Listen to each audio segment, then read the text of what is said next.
All right. So, and you know what? I love this dialogue, Noah, because you have positioned yourself as well. You've done exactly the same thing. You've done it in the builder business, right? Yep. So we can follow a script here or we can just talk. But the first question I would ask you is, why work with builders at all? Well, I think it's simple. We're in the business of selling homes, so we target the people that are making them. Every deal with the builder is typically worth 2, 3, and 4 sides for us. Why is that? So what I mean by that is typically we'll go out and we will find the lot or the land. Usually it's not on the market, and we'll bring a builder to that lot, so that's potentially 2 sides right there. And then, you took me off my script. Yeah, I don't want you to do a script, because you and I talked a couple of times. We're going to go off script here, because you know what to say. And forget the script. In fact, we're just going to do this. Easy for you, huh? No. You're good. Trust me. So here's the question. Well, because I want to get to the fundamentals of this. He rocks, trust me. No, the question is, what are you doing? You work with builders, but the way you do it is not like anyone who's going to be on the stage, okay? Yeah. Because you're doing something fundamentally different than the way everyone else out there is doing it. What are you doing different? Well, we're able to sell people homes without them ever stepping foot into the house. Yeah, but let's go back. I got that one. That's phase 2 of what you do that these guys don't understand. But phase 1 is, how did you get the property to begin with? All right, so I'll take you back to 2010. So in 2010, I listed one property. It was an old shell in a bad neighborhood, and I put it up for sale. And I had about 20 different builders call me on the phone and say that they wanted to buy this. Well, I told them, hey, I've already sold this property, but what are you looking for? I can help you find something else. So I figured out what they were looking for. And then I spent the next 2 weeks driving around in that particular neighborhood, looking for every vacant lot and every shell that I could find, put together a list of about 200 properties, and then I went online, public records, all that stuff, and looked for the contact information for those people, the lot size, what the zoning was on it. And then I just started making calls.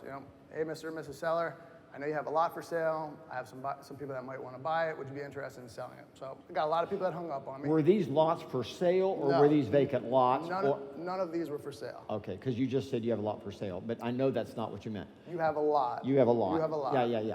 Are you interested in selling it? Right. A lot of people said no, but a lot of people said yes. So that year I put together probably about 50 deals just from calling that list of people. So I spent the next 2 weeks just calling those people and put together about 50 deals that year. So what happened the following year is those 50 people built houses on it. And so I had 50 potential listings the next year, plus a lot more, but those 50 in general. So they trusted you, they agreed, most of them or all of them agreed to let you market the property they built. Correct. Typically you find the lot and they give you a listing on the back end. Gotcha, okay. So phase 1 of what you do, I just want to divide this into 2 conversations, because both of these are unique, Tony. They're very unique, very purposeful, right? And that is, on the front end, you're actually going out and you're basically cold calling around land, absolutely. lots. Correct. And what you're looking, you know what builders want or don't want, or you have an idea now. You have real clarity about that. Now I do, yes. Yeah. And so you're calling around that saying, I could potentially help you sell it. Would you be interested in, right? Let's Absolutely. price it. Let's see if we can get the price right and go do this. So that's phase 1. Some of these people don't even know they have this land, or some of them have bought it for so cheap 20, 30 years ago that they're happy to make a nice profit on it. And everybody's able to make money on it. Yeah, it's interesting. I ended up being the beneficiary of this type of prospecting when a partner of mine was out looking for a home to buy and knocked on a door, and the people said, well, we're not selling, but the house next door is coming on the market because the kid inherited it from his aunt. Right. And turns out the kid had never seen the house. It did end up coming on the market for sale about $200,000 to $250,000 below price, because the kid just wanted to sell it. Yeah. And the contract was in and done. And after we closed, we were immediately offered a couple $100,000 to flip it. We did not, but Yeah, This was about 6 months ago. this is what we're doing, and it's exciting because we're essentially creating business out of thin air. Yeah. The business doesn't Yeah. exist. We're going out and finding it. Yeah. There's a need, and we're matching it together, and then Yeah. it's a spiral effect after that. Because Yeah, the internet can't do this. the internet cannot. Well, not yet. No, it can't. It won't ever do this. It can't do this.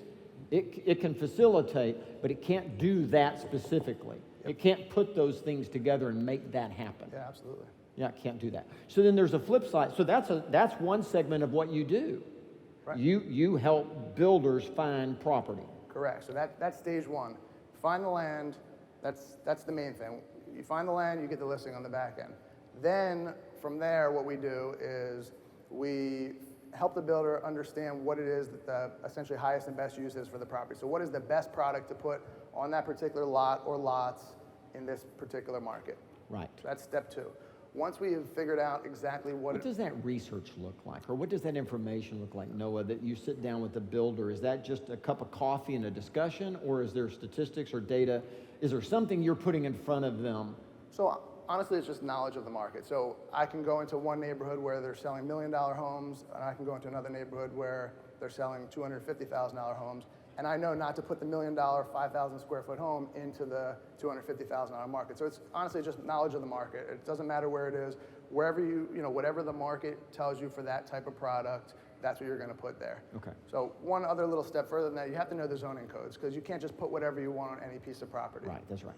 Okay, so Well, zoning codes are magic, aren't they?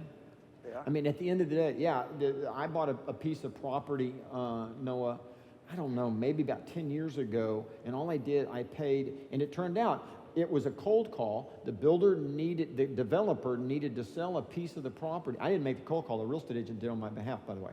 And, they made the cold call, the developer needed their note was due, and they didn't have the money to make the payment, so they needed to cut off a piece and sell it. So they took the most valuable but smallest piece to sell it.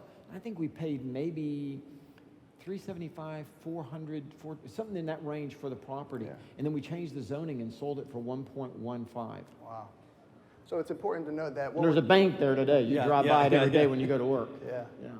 So that's you make a good point. You can't look at a piece of land for what it is or what it was. You have to look at it more for what the potential is in the future. So a lot of times, That's right. and this is scalable throughout the country. So in my market, we're kind of urban infill for the most part for onesie, twosie lots. But every once in a while, I can find a big warehouse or an apartment building I'll look on public records and find one owner owns 10 properties, and we can contact them and you can knock them down and you can put whatever you want there. So you have to, don't look at it for what it is, you have to look at it for what it could be. And those of you out there that are in more suburban settings where you're looking at big pieces of land, sometimes there's a small house that sits on a huge lot. So you have to look at the parcel maps and the zoning maps and all that stuff too to do your research to really see how big it is that you can Yeah, build. Jason, my investment partner, bought a $1.2 million lot about a half a mile from my house, got it re-subdivided into 7 lots, and sold them for an average price of $700,000.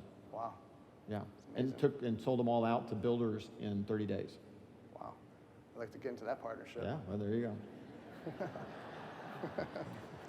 Keep going, young man. All right.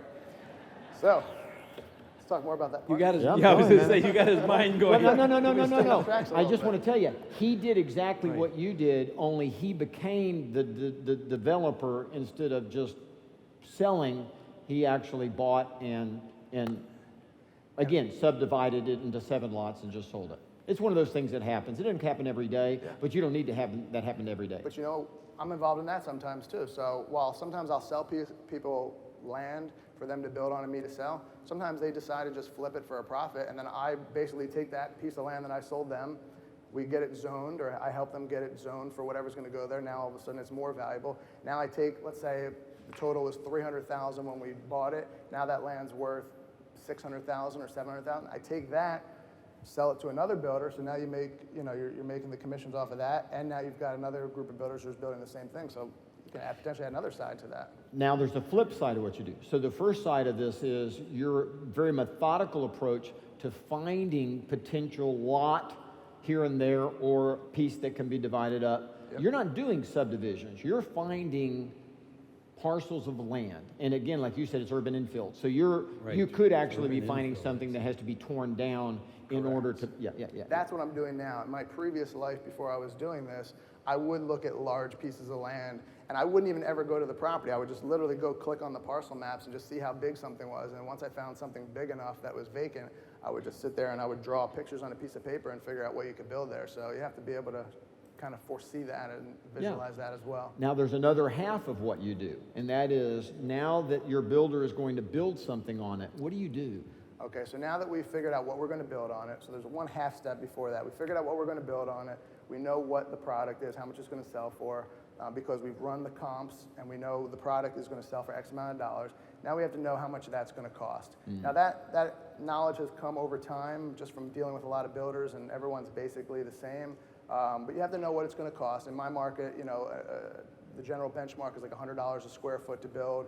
For the luxury homes, you know, potentially $120, $150 a square foot. But if you're working with a specific builder, you have to know how much it costs them, because some of them can build for cheaper, some of them will cost more, and that affects your model. So once we know what we're building, we put together a financial model for them. So we say, I think you should buy this piece of ground. You can put 1 home on it, 10 homes on it, whatever it is.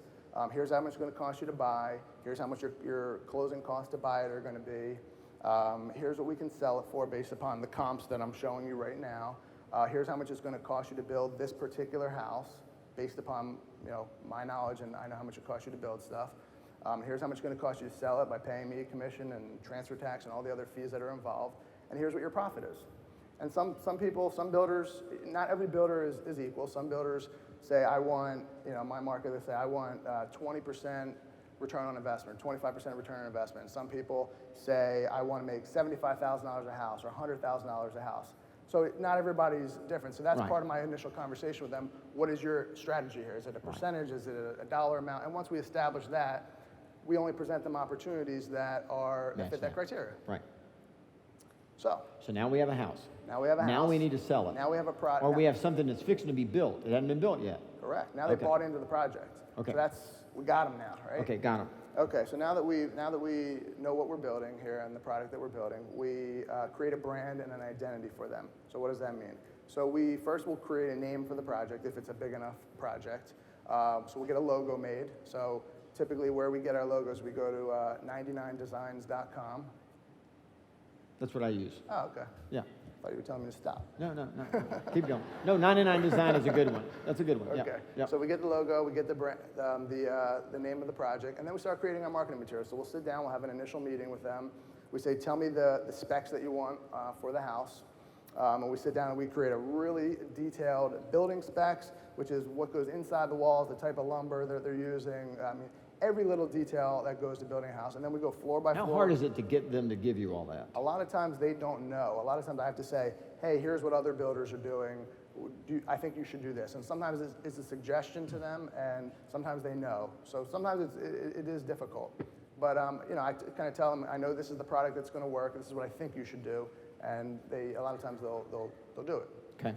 So we create the specs, then we go floor by floor. So the goal is to get them to commit to specs. Correct. We need you to commit to a floor plan, to an elevation. We need you to commit to specs inside and allowances for appliances and all of that. If we're going for allowances, yes. If not, we say, pick your stuff out. We'll take photos of it.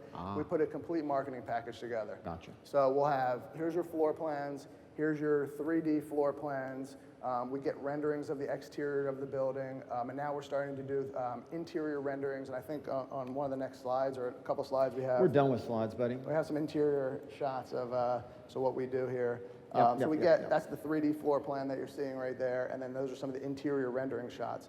So basically, when we're putting this package together, a buyer will know exactly what they're getting. They have a whole page for appliances. They have a whole page for all the specs. They have a whole page for the renderings. There you go. And it leaves, there's no details that a buyer, there's nothing left to question, really. There's really no gray areas, because new construction, you don't want any gray areas. Well, and here's an interesting question.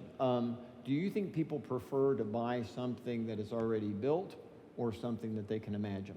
You know, I think in general, people think they want to build their own house and design it and be able to pick out all their own finishes, and then when it comes down to it, people typically can't handle that. Right. Isn't that interesting? Yes. So having made all those decisions, but they still can change colors. They can, right? That's exactly right. Yeah, they can do the minor little tweaking.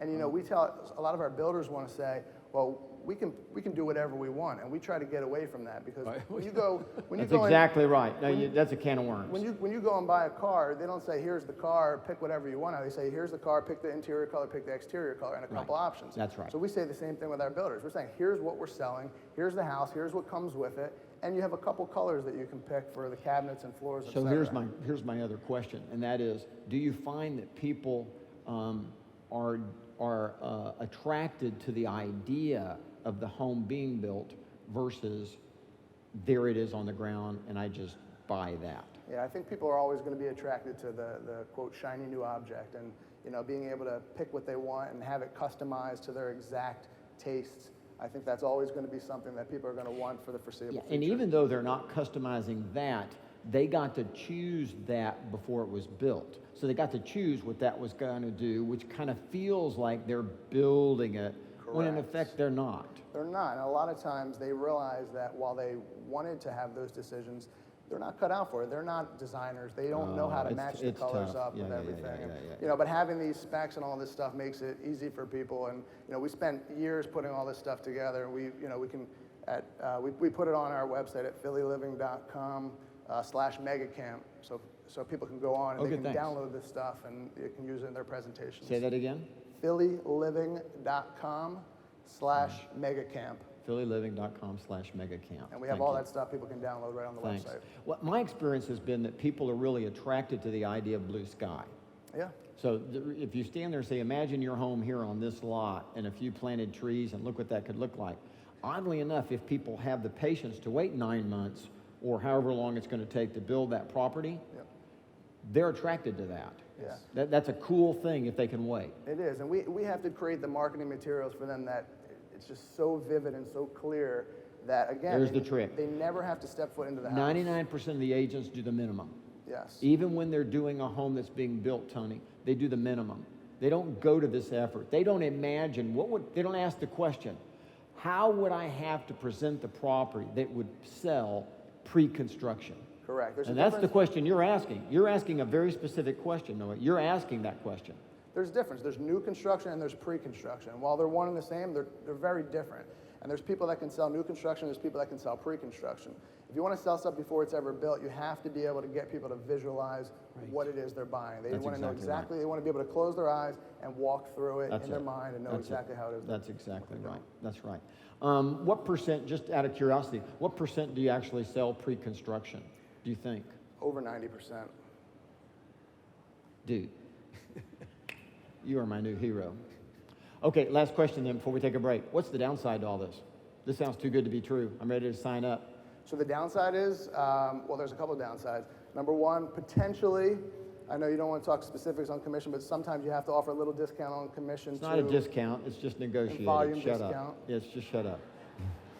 No, I cut my teeth on builders. I mean, I early in my career, I represented builders, and I totally get that. The reality is they're professional sellers. And because they're professional sellers, there's a discussion around what they're going to net and what they're willing to pay to market that isn't the same as talking to someone who is reselling a home. There's one very big, obvious downside, and that downside is that we're getting paid essentially the same amount of commission, and we're doing 2 and 3 times as much work. The buy cycle is a lot longer, so you know, instead of a normal transaction that's 30 or 60 days of closing, this could be 6 months to a year before it closes.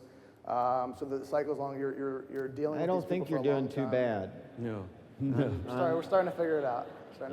But I do get that. There's a period of time, and it could be a year. But you got to get the momentum going before you can get paid. Exactly. You plan for it, just like when people were selling short sales, they just planned for the long close, right? You know, it's not the worst thing in the world. Don't bring that again.